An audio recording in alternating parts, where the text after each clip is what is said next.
Bismillahirrahmanirrahim. Wa bisanadil muttasil ilal Imam Ahmad bin Syuaib An-Nasa'i rahimahullahu taala fi kitabih Fadailil Quran. Nafanallahu bihim wa bi'ulumihim wa bikutubihim fi dharin amin. Bismillahirrahmanirrahim. Sallallahu ala sayyidina Muhammadin nabiyil karim wassallama taslima. Thawabul Quran. Kaifa nuzulil wahyi. Pembahasan pertama ini di sini disebutkan tentang sawabul Quran. Sawab itu bisa artinya penghargaan, balas jasa, imbalan, pahala, begitu ya, Al-Quran. Di sebagian nushah lainnya disebutkan fadailul Quran, begitu. Jadi di sini maknanya itu adalah keutamaannya, begitu ya, tentang Al-Quran. Kemudian di bab yang pertama ini Imam An-Nasa'i berkata, kaifa nuzulul wahyi. Bagaimana wahyu itu turun? Bagaimana sih wahyu itu diturunkan kepada Nabi Muhammad SAW? Sebagaimana yang telah kita bahas, turun itu bukan berarti dari atas ke bawah. Maksudnya turun itu bagaimana wahyu itu diberikan kepada Nabi. Disampaikan kepada Nabi. Begitu ya. Kita baca hadis yang pertama. Kaifa nuzulul wahyi. Akhbarana wa bila qala akhbarana Abu Abdirrahman Ahmad bin Syuaib bin Ali An-Nasa'i qira'atan alaihi qala. Nah, kalau lihat di kitabnya itu ana itu artinya akhbarona. Ada ana, ada sana. Ana itu artinya akhbarona, sana artinya haddatsana. Itu kalau dalam hadis. Kalau untuk mutaqaddimin ya kita anggap sama ya. Tapi kalau di mutakhirin nanti ada perbedaan antara akhbarona dan haddatsana. Juga nanti ada amba'ana, anba'ana. Jadi istilah-istilah dalam ilmu hadis, dan itu bisa didengarkan di dalam kitab kajian kita di tahun lalu di kitab Syama'il Muhammadiyah. Itu di syarahnya Al-Mawahib Al-Laduniyah, syarah dari Syama'il Al-Muhammadiyah. Akhbar kok wabila qala akhbarana Muhammad bin Rafi' qala haddatsana Husain bin Muhammad qala haddatsana Syaibanu an Yahya qala akhbarani Abu Salamah an Aisyata wa Ibnu Abbasin radhiyallahu anhum anna Rasulullah sallallahu alaihi wasallam labisa bi Makkah asyra sinina yanzulu alaihi al-Qur'an wa bil Madinah asyron. Di sini disebutkan dalam hadis yang pertama ini bahwasanya dari Sayyidah Aisyah dan Ibnu Abbas, semoga Allah meridhoi mereka semuanya.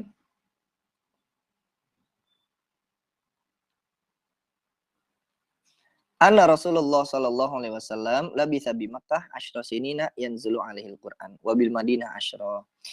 Rasulullah sallallahu alaihi wasallam itu menetap di Mekah selama 10 tahun. Kemudian ya ketika 10 tahun itu turunlah wahyu. Begitu ya, Wabil Madinah asyron, dan juga di Madinah 10 tahun. Di Mekah 10 tahun, di Madinah 10 tahun. Tapi yang dimaksud 10 tahun di sini ikhwah, sebagaimana yang ulama kita sebutkan, yang mu'tamad gitu ya, yang masyhur di Mekah itu 13 tahun. Begitu. Yang masyhur di Mekah itu 13 tahun. Karena Nabi Muhammad SAW umurnya 63 tahun ikhwah. 63 tahun. 40 tahun itu beliau baru diangkat jadi Rasul. 40 tahun baru diangkat jadi Rasul. Di Mekah 13 tahun sampai umur 53. Nanti hijrah ke Madinah. Di Madinah selama 10 tahun. Seperti itu. Jadi kenapa di sini disebutkan 10 tahun di hadisnya? Ini hanya untuk menggenapkan gitu ya. Karena ada riwayat yang lain juga. Menggenapkan atau diambil bilangan yang mendekati begitu ya. Kemudian disebutkan zohirnya hadis ini, Nabi itu hidupnya selama 60 tahun gitu kan. 40 tahun diangkat, usia 40 tahun diangkat jadi Rasul, di Mekah 10 tahun, di Madinah 10 tahun. Kalau kita lihat di hadis seperti itu ya, hadisnya itu zohirnya mengatakan 60 tahun. Idan dhamma ilal masyhur annahu bu'itsa ala ra'sil arba'in. Sebagaimana kita ketahui, pendapat yang masyhur dikatakan Nabi itu diutus menjadi Rasul pada usia 40 tahun. Wala khilafa in anna iqamatahu bil Madinah kanas asyran. Dan tidak ada khilaf para ulama. Ulama sepakat ikhwah untuk durasi atau masa Nabi menetap di Madinah. Ulama sepakat bahwasanya Nabi di Madinah itu 10 tahun. Amma iqamatuhu bi Makkah, adapun Nabi tinggal di Mekah ba'dan nubuwah setelah diangkat atau diutus jadi nabi, fa fiha khilaf. Itu ada khilaf, ada perbedaan para ulama. Wal masyhur, dan pendapat yang masyhur adalah annaha salasa asyrata sanah. Adalah 13 tahun. Walladzina yaquluna asyran yahdzafuna al-qasr. Dan ulama yang masyhur 13 tahun, dan sebagian ulama yang menyebutkan 10 tahun itu untuk itu menghapus gitu ya, Pak ya. Tadi yang Al-Fakir bilang itu dibulatkan lah begitu. Dan 13 tahun itu wa yu'ayyidul masyhur hadis Ibnu Abbas fil Bukhari. Hadisnya Ibnu Abbas di dalam kitab Sahih Bukhari. Anzala Rasulullah sallallahu alaihi wasallam wa huwa ibnu arba'ina. Wa makatha bi Makkah salasa asyarah sana. Nah, di dalam kitab Sahih Bukhari disebutkan Nabi Muhammad SAW diutus menjadi nabi ketika usianya 40 tahun dan menetap di Mekah itu selama 13 tahun. Seperti itu. Jadi di hadis pertama ini kita dapat fadilah Nabi Muhammad SAW itu selama 13 diutus menjadi Rasulullah itu ketika usianya 40 tahun, di Mekah 13 tahun, menetap di Madinah selama 10 tahun. Nabi Muhammad SAW menikah di usia 25 tahun. Jadi Nabi Muhammad itu sebelum jadi Rasul udah menikah dulu ikhwah dengan Sayyidah Khadijah. Wa fi tawfiqi baina masyhur wa hadzal hadis aqwalun ukhar.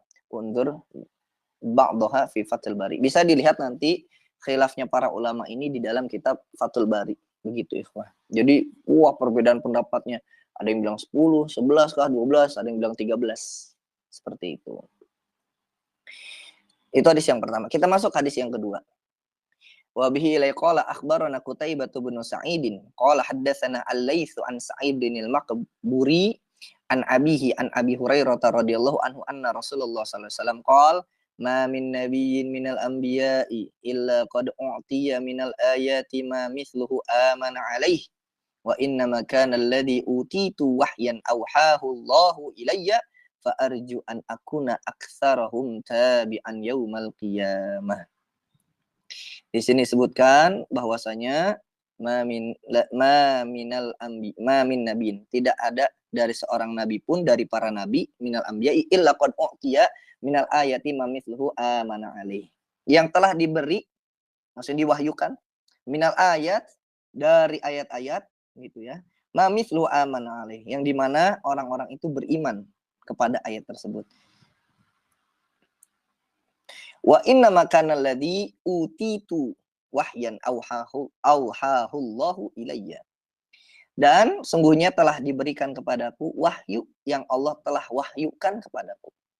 Jadi Rasulullah SAW menceritakan bahwasanya Nabi Muhammad, yakni Rasulullah sendiri, itu diwahyukan oleh Allah Subhanahu wa taala, diberi wahyu. Kemudian Rasulullah SAW melanjutkan, fa arju an akuna aktsarahum tabi'an yaumal qiyamah. Maka aku berharap gitu ya, yang aku inginkan di hari kiamat nanti aku menjadi nabi yang paling banyak pengikutnya. Pengikut paling banyak pada hari kiamat. Nabi menginginkan pengikut banyak bukan untuk nabinya sendiri, tapi untuk pengikutnya, untuk kita. Itu nanti bisa kita lihat di khususiyat ya. Bukan seperti kita nih, kita pengen banyak follower, pengen banyak pengikut supaya kita terkenal masyhur. Bukan, Nabi bukan seperti itu. Nabi ingin banyak pengikut supaya bisa memberikan syafaat kepada mereka semua. Begitu. Itu bedanya. Ya. Di situ perbedaannya. Sedangkan kita ya, kita ingin punya follower banyak gitu. Kalau tidak bisa menjaga hati kita, ya kita ingin dikenal orang, masyhur, terkenal. Wah, berbahaya.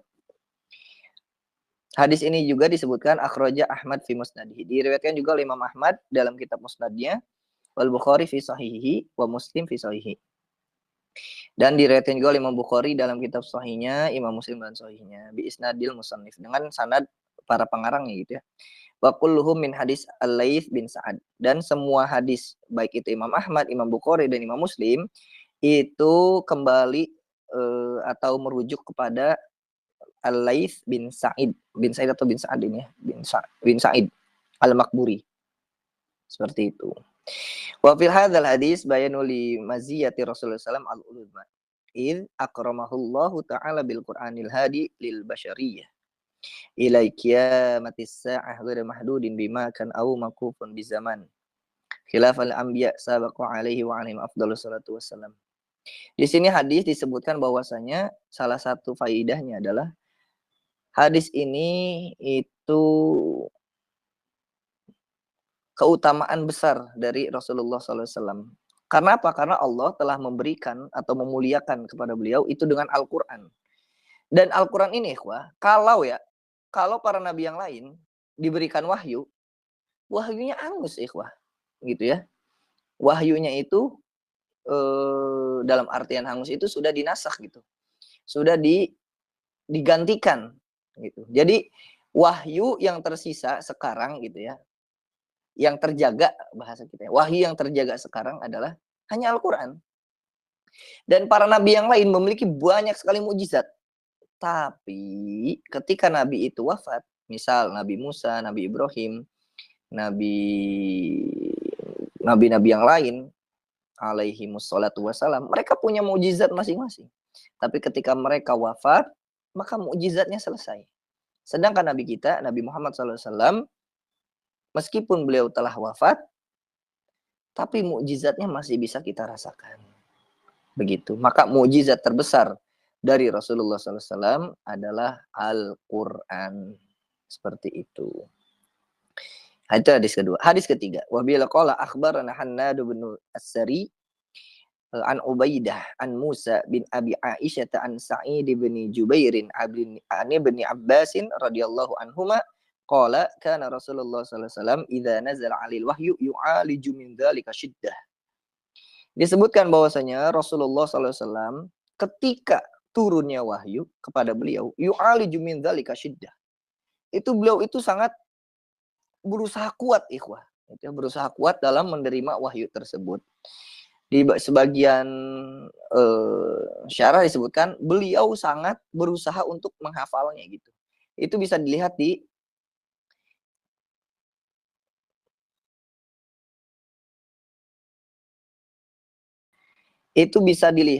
di kisah surat Al-Alaq. Ketika surat Al-Alaq di mana Nabi Muhammad SAW itu adalah seorang nabi ummi, tidak bisa baca, tidak bisa tulis. Ketika disuruh dibaca oleh malaikat Jibril, ma'ana biqarin. Gitu. Rasulullah tidak bisa baca, tidak bisa tulis. Akhirnya ditalkinlah oleh malaikat Jibril. Di sini disebutkan ketika turunnya wahyu, Rasulullah SAW itu berjuang gitu ya, untuk betul-betul sebetulnya udah hafal semua dalam hati beliau gitu ya, dalam sodernya Rasulullah udah hafal Al-Quran gitu, karena sudah diajarkan oleh malaikat Jibril. Tapi di sebagian riwayat gitu ya, ketika bulan Ramadan Rasulullah itu talaki gitu kepada malaikat Jibril. Nah, maka dari itu ketika awal turun wahyu, beliau itu betul-betul, nanti ada hadis yang lain ya, sulit begitu ya, karena nanti tipe turunnya wahyu itu bermacam-macam. Begitu. Tipenya turunnya wahyu itu bermacam-macam. Tentang hadis ini kita baca catatan kakinya. Hadis Ibnu Abbas ini diriwayatkan oleh Imam Ahmad, oleh Imam Bukhari, oleh Imam Muslim, kemudian juga oleh Imam An-Nasa'i juga ya di dalam sunannya, oleh Imam Ibnu Hatim juga dalam kitab tafsirnya, bisa dilihat juga di tafsir Ibnu Katsir. Kulluhum min hadis Musa bin Abi Aisyah. Semua hadisnya yang telah kita sebutkan baik dari Imam Ahmad, Imam Bukhari, Imam Muslim dan lain sebagainya itu merujuk kepada Musa bin Abi Aisyah, an Sa'id bin Jubair, an Ibni Abbas. Ke situ masdarnya gitu ya. Rujukannya ke situ semua jalurnya. Wa tamamuhu kama huwa fi badil wahyi indal Bukhari. Dan lengkap hadisnya itu nanti bisa dibaca di dalam kitab Sahih Bukhari di bab tentang badul wahyi. Bahkan namanya yuhariku syafataihi. Dan beliau itu gitu ya, ketika turunnya wahyu itu gitu ya, ketika turun wahyunya itu menggerakkan bibirnya gitu. Ketika itu di dalam hadis yang diriwayatkan Ibnu Abbas, Rasulullah sedang menggerakkan bibirnya.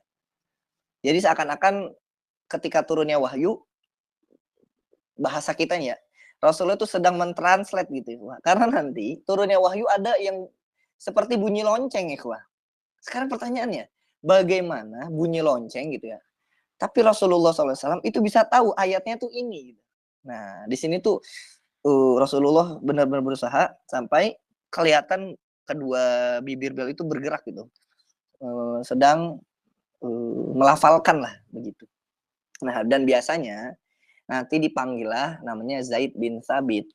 Zaid bin Thabit dipanggil sama Rasulullah, disuruh nulis. Biasanya nulis di pelepah kurma, di tulang gitu ya, disuruh tulis. Kemudian disuruh baca.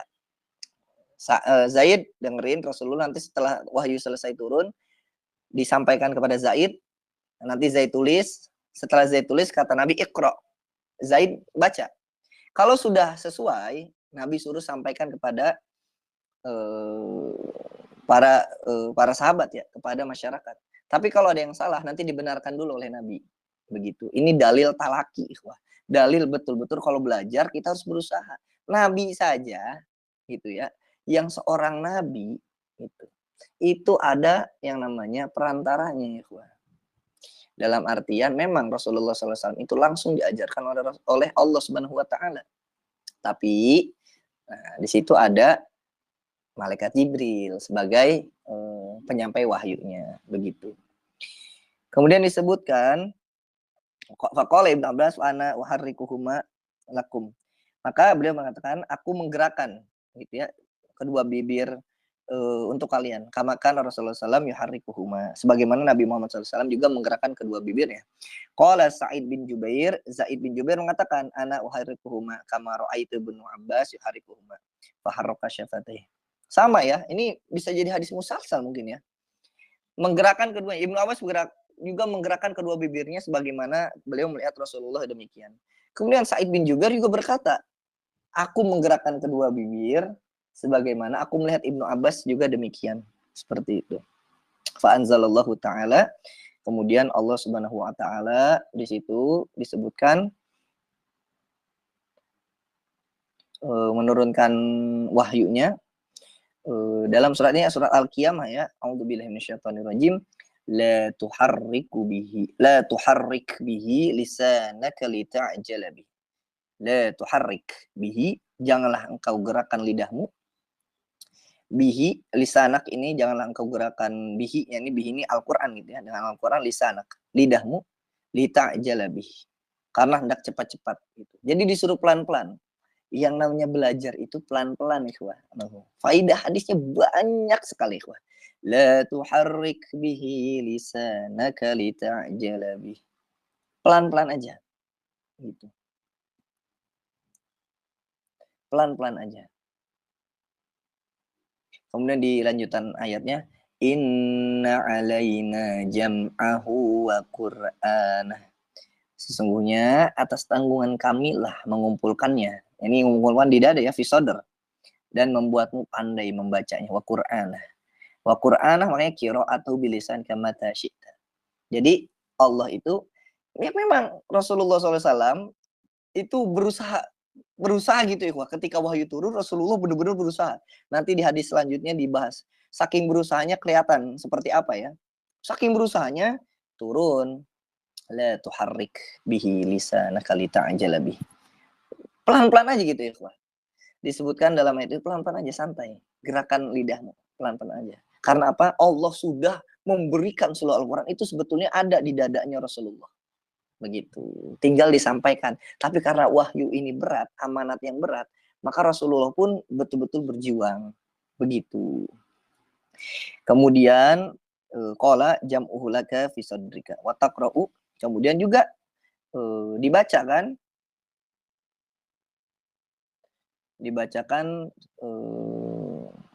surat Al-Qiyamah ayat 18. fa idza qara'nahu fattabi' qur'anah. Maka apabila kami telah selesai membacanya, maka ikutilah bacaan itu. Jadi setelah diturunkan wahyu, diikutin ikhwan. Qala fastami' lahu wa ansitu. Kemudian beliau mendengarkan dan juga diam. Kemudian disebutkan di ayat selanjutnya, Tsumma inna alaina bayana. Kemudian sesungguhnya atas tanggungan kami lah penjelasannya. Nanti jelasin, bukan hanya turunnya wahyu, Rasulullah pun diberikan pemahaman tentang ayat tersebut ya. Begitu. Jadi yang paling memahami Al-Qur'an adalah Rasulullah sallallahu alaihi wasallam. Tsumma inna alaina an taqra'ahu. Fakana Rasulullah sallallahu alaihi wasallam ba'da dzalika idza atahu Jibril istama'a. Maka dengan demikian ketika malaikat Jibril mendatangi Rasulullah, Rasulullah itu benar-benar mendengarkan ikhwah. Fa idzan talaqa Jibril qara'ahu Nabi sallallahu alaihi wasallam kama qara'ahu. Kemudian setelah malaikat Jibril pergi, nah tadi malaikat Rasulullah sallallahu alaihi wasallam itu setelah malaikat Jibril pergi, kemudian Rasulullah sallallahu alaihi wasallam itu membacakannya kepada para sahabat, biasanya kepada Zaid bin Sabit. Karena sekretaris beliau itu Zaid bin Sabit ya, penulis Al-Qur'an. Seperti itu. Wal ayatu min suratil qiyamah. Ayat-ayat tersebut la tuharrik bihi lisanaka lita'jala bih. Inna alaina jam'ahu wa qur'anahu. Fa idza qara'na fattabi qur'anah tsumma inna alaina bayanah. Itu min suratil qiyamah. Itu dari surat Al-Qiyamah. Wah iya makkiyah bittifaq. Dan surat Al-Qiyamah ini itu secara kesepakatan para ulama adalah surat makkiyah.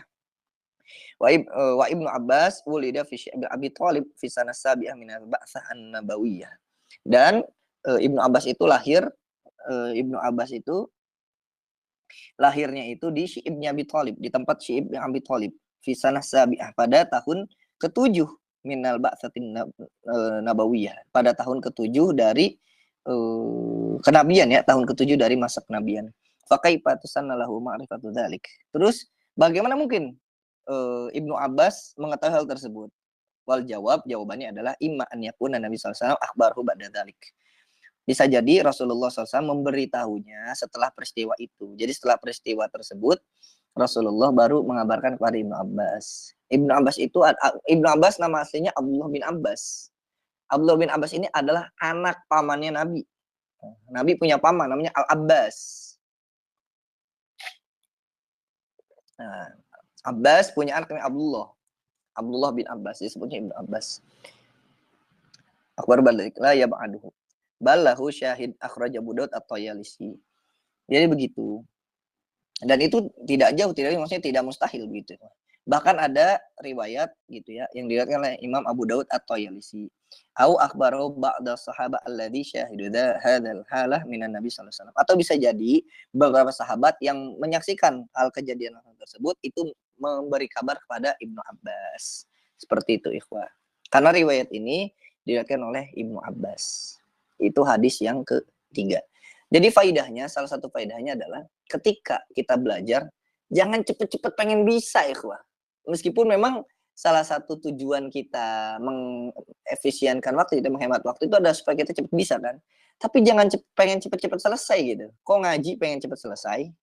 Padahal yang diajikan itu kan mulia gitu. Kita ketika kita duduk di majlis, itu kan kita sedang di tempat yang mulia. Jadi jangan cepet-cepet pengen selesai. Nikmatin. Begitu. Nikmati betul-betul, kita rasakan bahwasanya bermajelis itu begitu nikmat, begitu ikhwah.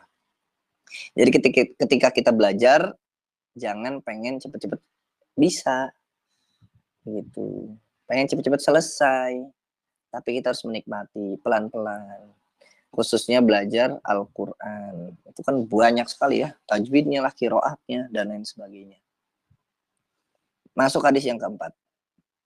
Wa bila qala akhbarana Ishaq bin Ibrahim qala akhbarana Sufyan bin Hisham bin Urwah an abihi an Aisyah radhiyallahu anha qalat sa'al Harits bin Hisham Rasulullah sallallahu alaihi wasallam kaifa ya'tikal wahyu qala fi mithli salatil jaras fayafsimu anni wa qad wa'aitu anhu wa huwa ashadduhu alayya wa ahyanan ya'tini fi mithli suratil fata fayanbidhuhu ilayya. Nah, ini nih, dengarkan. Disebutkan ikhwan. Ini hadis dari Sayyidah Aisyah. Haris bin Hisham itu, Sayyidah Aisyah berkata, Haris bin Hisham itu bertanya kepada Rasulullah Shallallahu Alaihi Wasallam, kaifa ya'tikal wahyi? Bagaimana wahyu itu disampaikan kepadamu? Bagaimana wahyu itu datang kepadamu, wahai Rasulullah? Qala, beliau menjawab, fi mithli salatil jaros. Kadang-kadang gitu ya, wahyu itu datang seperti lonceng gitu. Fayafsifu anni wa qad wa'aitu anhu wa huwa asyaddu alayya. Seperti bunyi lonceng. Kemudian bunyi lonceng itu pergi hilang. Dan ini adalah yang terberat bagiku gitu ya. Jadi turunnya wahyu itu ada yang dibalik tabir gitu ya. Ada yang suara gemuruh, ada suara seperti bunyi lonceng. Nah, yang bunyi loncengnya kata Rasulullah ada suatu yang paling berat gitu ya. Paling berat, jadi Rasulullah benar-benar memperhatikan, Rasulullah benar-benar mendengarkan dengan baik begitu. Dan hanya Rasulullah tuh yang bisa memahaminya. Wa ahyanan ya'tini fi mithli suratil fata fayanbidhuhu ilayya. Dan kadang-kadang datangnya berarti malaikat Jibril itu berwujud seperti seorang laki-laki begitu. Fayanbidhuhu ilayya. Kemudian menyampaikanlah wahyu kepada Nabi Muhammad SAW. Jadi kalau kita baca kisah tentang surat Al-Alaq, di situ kan ditulis, diceritakan bahwasanya malaikat Jibril yang menyampaikan langsung. Tapi di riwayat yang lain, wahyu yang lain itu disampaikan ada yang seperti suara gemuruh. Kalau di hadis yang kita baca sekarang itu seperti suara bunyi lonceng gitu. Dan kata Rasulullah, sabda Rasulullah, dan itu terberat. Berat. Karena apa? Hanya Rasulullah yang bisa, maksudnya manusia-manusia yang lain tidak bisa memahami. Hanya Rasulullah sebagai manusia yang betul-betul mendengarkan dan memahami. Setelah selesai bunyi tersebut, nah Rasulullah sampaikan kepada para sahabat. Begitu. Disebutkan di catatan kakinya di sini, hadis ini diriwayatkan juga oleh Imam Malik dalam kitab Al-Muwatta'nya, Imam Ahmad dalam Musnadnya, Imam Bukhari dalam kitab Sahihnya, kemudian juga Imam Muslim dalam Sahihnya, Imam An-Nasa'i dalam kitab Sunannya, kemudian juga dengan Imam At-Tirmidzi dalam kitab Jami'nya, sama dalam kitab Sunannya. Wa qauluhu fi suratil Fatah fayanbidhuhu ilayya wa hiya riwayat Sufyan wa hiya innas musannif wahdah. Adapun ucapan fi suratil Fatah fayanbidhuhu ilayya itu hanya ada di riwayatnya Imam An-Nasa'i, jalur Imam Sufyan. Wal akharu min riwayati Malik wa ghairi, dan yang lain dari riwayatnya Imam Malik dan yang lainnya itu disebutkan fi surati rajul, disebutkan surah rajul, bukan suratul Fatah tapi surah rajul. Sama seperti artinya ya, laki-laki. Kalau Fatah itu lebih muda biasanya. Au yatamatsalu li al malak rajulan fa'ima ma yakul. Di riwayat yang lain disebutkan itu menyerupai, malaikat itu menyerupai seseorang begitu ya. Dalam riwayat yang lain, au fayukallimuni fa'ima yakul. Kemudian di riwayat yang lain malaikat tersebut menyampaikan atau berbicara kepadaku dan aku berusaha untuk mendengarkannya gitu ya, Pak. Apa yang diucapkannya. Wa taqulu Sayyidah Aisyah radhiyallahu anha wa laqad ra'aituhu yanzilu alaihi al-malak fil yawm syadid al-barad. Kemudian disebutkan fayafsimu anhu wa inna jabinahu sedang orang.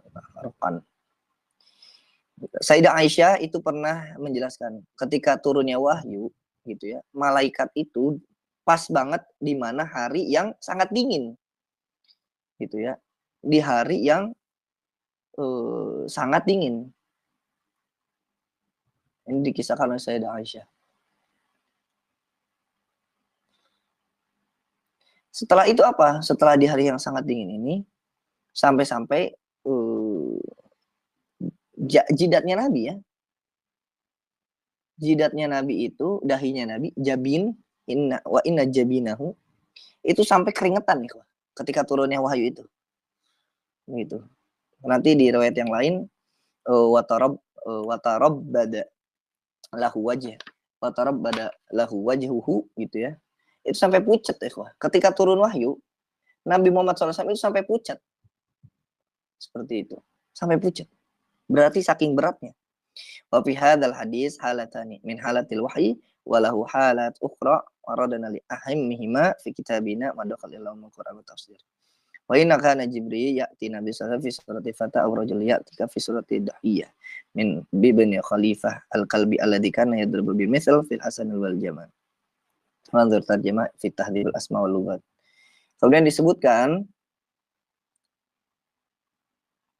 bahwasanya di dalam hadis ini ada dua keadaan. Yang pertama, keadaan wahyu itu, gitu ya. Wahyu itu turun tadi seperti bunyi lonceng, kemudian nanti ada suara gemuruh. Nah, kemudian yang kedua itu adalah keadaannya malaikat Jibril. Malaikat Jibril ini ketika menyampaikan wahyu, kadang berubah jadi orang gitu ya, berubah jadi seseorang. Dan salah satunya disebutkan itu menyerupai Dihyah bin Khalifah al-Kalbi. Karena cakep gitu. Tampang beliau itu cakep lah ikhwah. Dihyah bin Khalifah. Makanya malaikat Jibril itu menyerupai gitu ya, menyamai beliau. Dihyah itu sahabat Nabi. Seperti itu. Jadi di hadis yang keempat ini kita bisa memahami bahwasanya turunnya wahyu atau datangnya wahyu bukan hanya tentang malaikat Jibril datang memberitahu gitu ya, ayatnya langsung, tapi kadang dengan sesuatu yang lain ikhwah, bukan hanya dibacakan ayatnya seperti suara tadi ya, lonceng begitu. Disampaikannya seperti suara lonceng.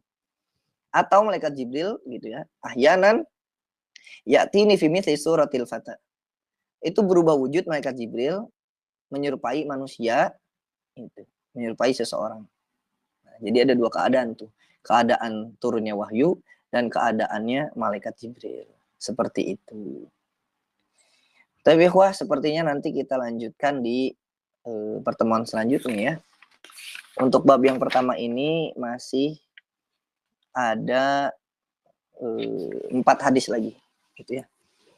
Karena kita bukan hanya membaca hadisnya, kita juga sedikit mengulas gitu ikhwah. Tapi ikhwah, insya Allah bisa dipahami ya tentang hadis-hadis ini. Tolong dicatat ya, berapa hadis yang didengar. Yang ngantuk-ngantuk, yang ketiduran-ketiduran juga dicatat. Waduh, hadis ini kelewat dan lain sebagainya. Dan ini penting karena ini hadis ikhwah. Ya, karena ini hadis. Insya Allah nanti Al-Fakir kirimkan daftar hadir karena insya Allah ini ada sanadnya ikhwah ya. Kitab ini ada sanadnya.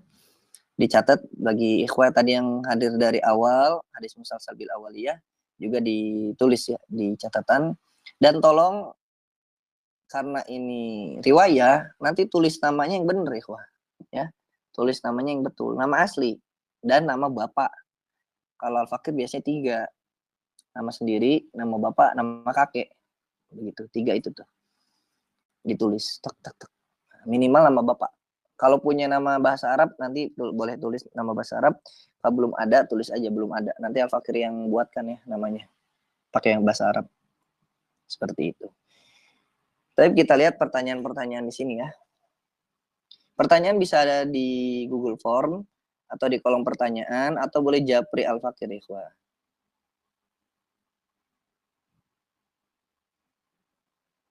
Kita lihat dulu yang di Google Form ya.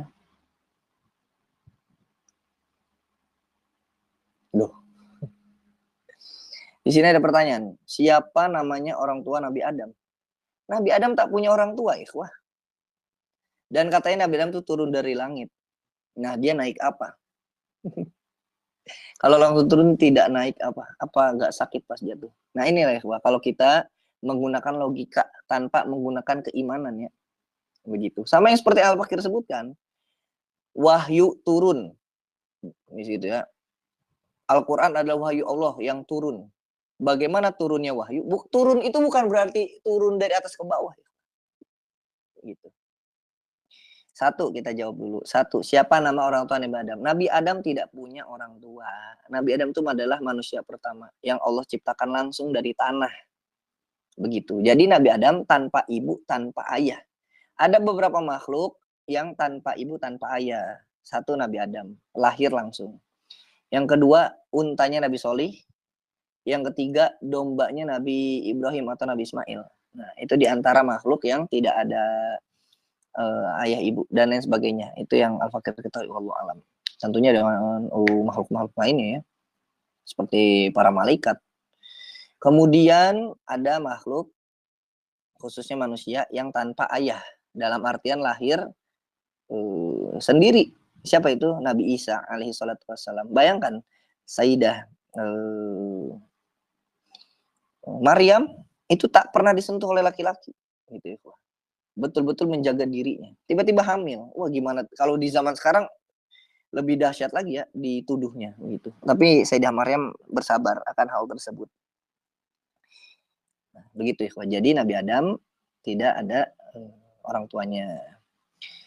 Terus katanya Nabi Adam itu turun dari langit. Turun dari langit bukan berarti dilempar dari atas jatuh begitu ya. Tidak. Tapi Allah langsung menurunkan itu, Allah langsung menempatkan gitu ya. Allah langsung menempatkan Nabi Adam di dunia. Yang tadi di surga langsung gitu ya. Bahasa kitanya mungkin dipindahkan gitu. Tek aja langsung ada di bumi begitu ikhwan. Bukan dilempar, jatuh dari atas ke bawah, emang nggak sakit, meninggal dong. Nah, tidak seperti itu ikhwan. Diturunkan itu artinya dipindahkan. Seperti iblis. Iblis itu, bayangkan ya, dari surga diturunkan bukan cuma ke bumi, langsung ke neraka, bayangkan. Tapi ke bumi dulu. Iblis minta ini dulu, minta ditangguhkan gitu ya. Oke, kata iblis, saya masuk neraka, oke. Tapi tolong, kata iblis, saya harus punya teman nih dari anak-anaknya dia tuh. Anak-anaknya Nabi Adam maksudnya. Gitu. Sifat iblis salah satunya adalah kalau sesat nggak mau sesat sendiri. Nah, kita nggak boleh punya sifat seperti iblis tuh. Kita salah, pengen orang lain juga salah. Jangan. Begitu ya, Pak.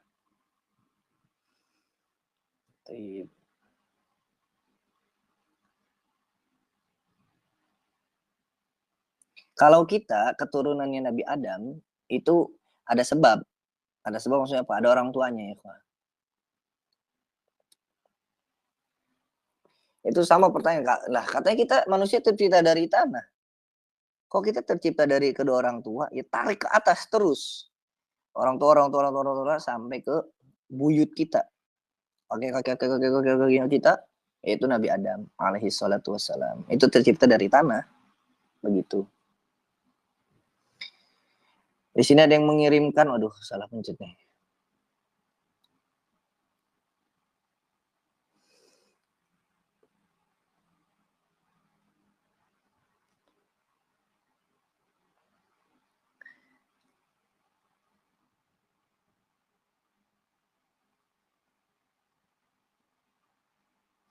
Tentang tafsir keumian Nabi Muhammad SAW. Namanya dikenal sebagai ummi, sebuah istilah. Kita baca ya, yang seni dimaknai secara sederhana supaya tidak bisa baca. Memang begitu ya, semua ulama kita itu mentafsirkannya begitu ya. Bukan seul adab, tapi memang seperti itu. Kalau kita lihat di beberapa tafsiran memang diterjemahkannya begitu.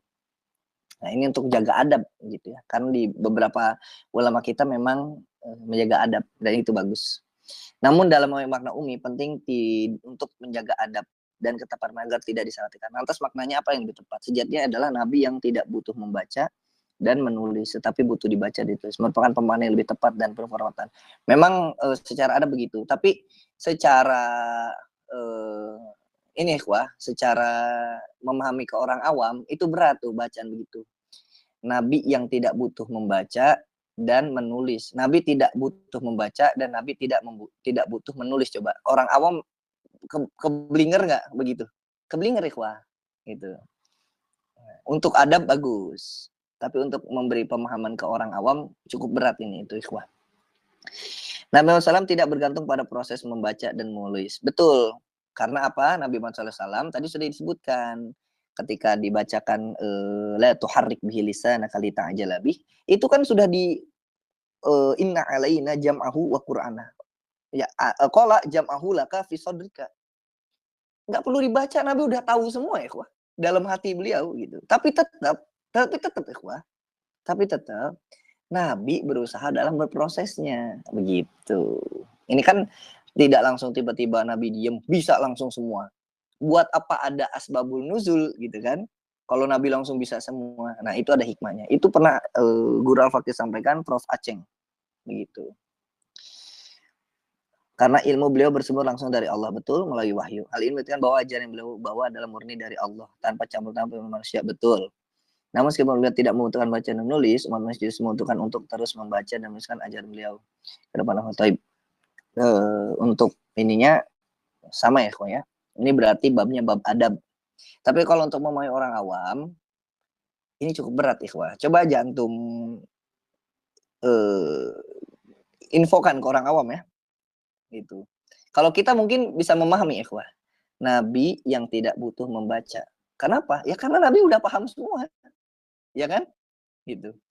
Tapi ada prosesnya di situ. Gitu, ada prosesnya. Dibacalah kisahnya tentang surat Al-Alaq. Begitu bagaimana prosesnya Nabi. Ya tadi di beberapa hadis juga gitu. Idza nazala alaihi al-wahyu yu'aliju min dzalika syiddah. Bahkan di riwayat yang lain disebutkan idza nazala alaihi wahyu kuriba lidzalika wa tarabbadalahu wajhuhu. Seperti itu.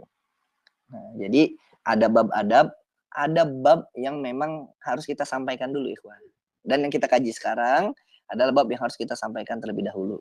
Bahwasanya Nabi Muhammad SAW ketika diturunkannya wahyu, Nabi juga berproses loh, begitu. Nabi juga berusaha untuk betul-betul memahami, menghafal. Yang pada hakikatnya, nah gitu kan, Nabi di dalam diri Nabi, Al-Quran itu sudah terkumpul semua sebetulnya, begitu. Padahal bisa aja kan Nabi sebutkan semua langsung. Tek, dalam satu waktu Nabi sebutkan semuanya tuh. Tapi tidak. Selama 23 tahun, yang 22 tahun sekian gitu ya, berangsur-angsur itu, nah itu bertahap. Set. Itulah hikmahnya nanti ada asbabul nuzul. Dan apa yang disampaikan ini tentang tafsir keumian ini, Nabi Muhammad SAW itu babnya bab adab. Jadi kalau mau nyampain ke orang, sampaikan dulu, ini bab adab ya, bukan secara riwayat-riwayat yang ada dalam hadis seperti itu. Nanti malah takutnya ta'arud, orang awam tidak bisa membedakan gitu. Terima kasih sudah di-share ya. Ahsanallahu ilaikum. Cakep. Ada juga nanti bab adab tentang dada Nabi tentang Isra Mi'raj. Nah, itu juga ada ikhwah bab adabnya. Tentang hati Nabi gitu ya, dibersihkan. Oh, kalau dibersihkan berarti kotor. Nah, bab adabnya tidak demikian.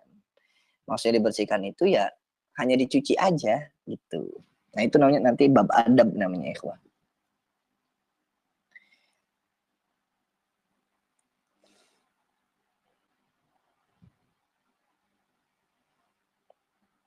Semangat.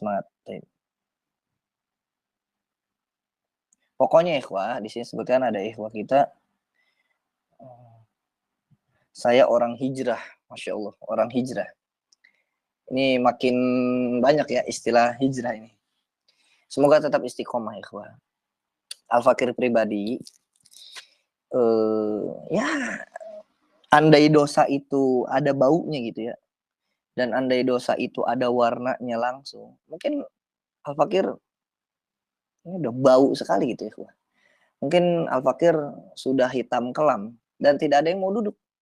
Kenapa? Karena begitu banyak dosanya. Maka dari itu, ya tetap berusaha ya. Kita semua tetap berusaha, tetap istiqomah. Yang hijrah, semoga hijrahnya dalam kepada kebaikan. Ya, kita saling doakan ya, Pak ya. Seperti itu.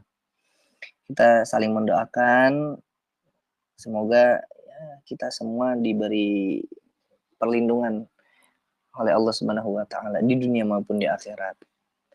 Karena sehebat apapun amal kita, nah, kalau dalam riwayat disebutkan yang membuat kita masuk surga adalah rahmatnya Allah Subhanahu wa taala. Rajin tahajud, rajin puasa, rajin ini, rajin itu, rajin. Tetap yang membuat kita masuk surga adalah rahmatnya Allah. Pertanyaannya, rahmat dan ridhonya Allah itu adanya di mana? Ya di ketaatan, bukan di kemaksiatan kan? Kita nggak tahu nih. Seperti itu. Kita tidak tahu di mana rahmat dan ridhonya Allah disembunyikan. Yang kita tahu kalau kita berbuat baik, gitu ya, di situ ada kebaikan. Maka tugas kita adalah berbuat baik. Begitu ikhwan. Karena di lingkungan kerja masih banyak yang tidak puasa. Nah itu yang Al-Fakir juga kaget ikhwan. Dulu Al-Fakir kira orang-orang tuh semuanya puasa loh ikhwan.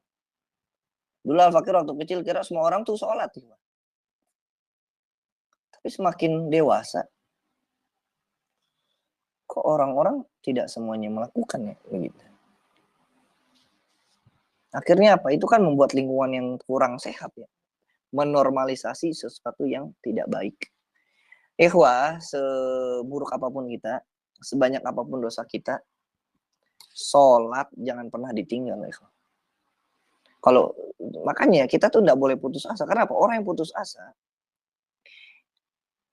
hal yang pertama kali nanti ditinggalkan itu sholat ikhwah. Dia kecewa. Dia kecewa sebenarnya karena harapan dia gitu. Tapi dia salahkan, yang salahkan malah Allah. Kacau. Ya, jangan pernah tinggalkan sholat.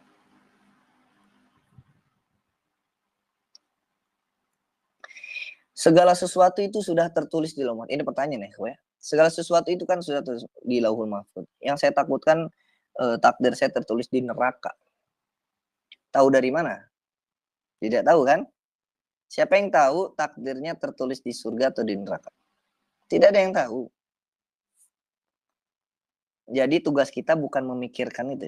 Tugas kita itu bagaimana agar kita masuk surga kan? Gitu. Jangan dipikirkan, waduh saya di nama saya di surga apa di neraka ya? Kan sama seperti para sahabatnya. Ya Rasulullah, kalau kita sudah ditentukan surga dan nerakanya, buat apa kita berbuat ibadah, beramal baik? Kan tinggal nunggu meninggal aja, nungguin gitu ya. Nunggu meninggal lah. Ngegaca gitu ya. Surga apa neraka nih? Surga apa neraka nih? Meninggal aja dah, nggak usah beribadah. Apa kata Rasulullah? Seseorang itu akan dimudahkan dengan apa yang dia inginkan nih. Mau masuk surga? Ya Allah mudahkan tuh. Jadi beramal baik, rajin sholat, rajin puasa. Tapi kalau orangnya males, ngomong doang mau masuk surga, tapi beramalnya juga males, ya udah sulit masuk surga.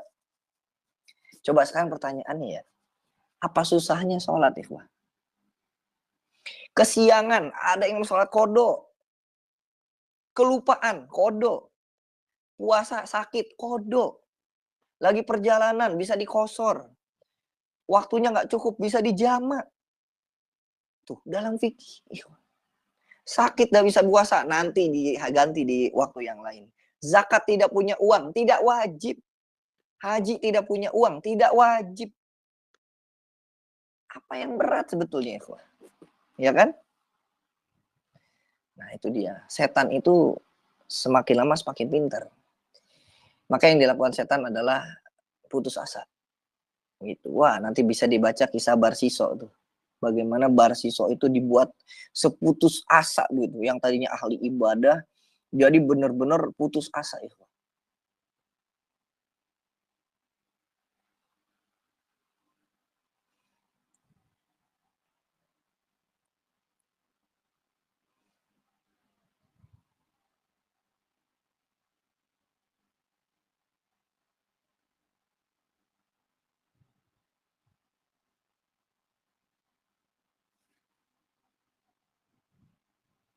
Tapi ada lagi, ikhwah, sebelum kita tutup. Dulu Fakir sempat nulis doanya deh. Bentar.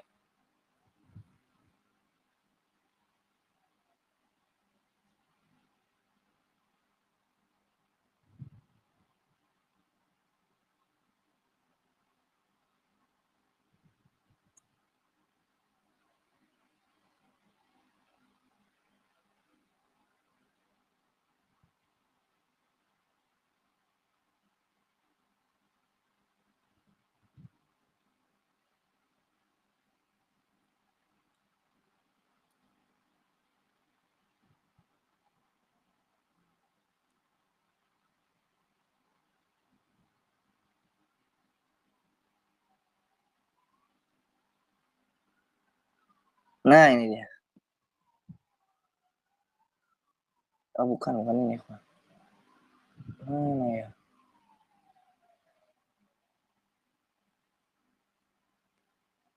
Nah, ini dia. Allahumma la nas'aluka daf'a ma turid, walakin nas'aluka ta'yida fi ma turid. Ini ada doa orang-orang arifin ya, bisa diamalkan. Allahumma la nas'aluka daf'a ma turid, walakin nas'aluka ta'yida fi ma turid. Ya Allah, kami tidak meminta kepadamu agar dihindari dari apa yang engkau inginkan. Akan tetapi kami mohon penguatan terhadap apa yang engkau inginkan. Gitu ya, Pak. Kita tahu Allah sudah mentakdirkan semuanya ya. Ya Allah, kami itu berdoa bukan untuk menghindari dari takdirmu ya Allah. Tapi yang kita minta adalah penguatan terhadap dari takdirmu ya Allah. Gitu. Allahumma la nas'aluka daf'a ma turid, walakin nas'aluka ta'yida fi ma turid. Itu dalam kitab Hasyiah Tarmas, Hasyiah Turmusi ya. Itu ada.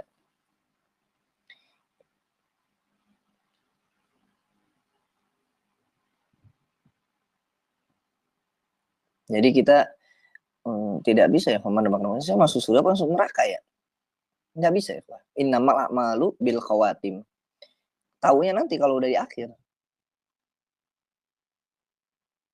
Kalau sekarang kita nggak tahu. Jadi tugas kita bukan memikirkan kita di nama kita di surga atau di neraka. Tugas kita sekarang adalah bagaimana kita sebaik mungkin gitu ya, semaksimal mungkin usahakan kita mengamalkan amalan-amalan ahli surga. Begitu.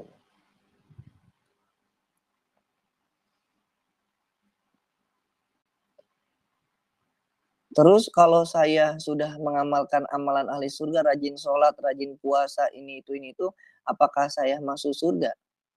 Tergantung rahmatnya Allah. Tapi Nabi udah janjiin loh ikhwah. Gitu ya.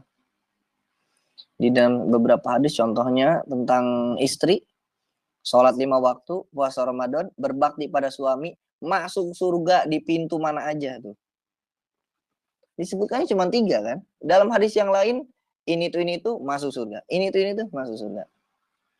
Bahkan diriwayatkan masuk surga itu lebih dekat dibanding dengan talinya sendal. Katanya begitu. Maksudnya apa? Masuk surga gampang. Masuk neraka lebih gampang lagi. Begitu ya, Pak.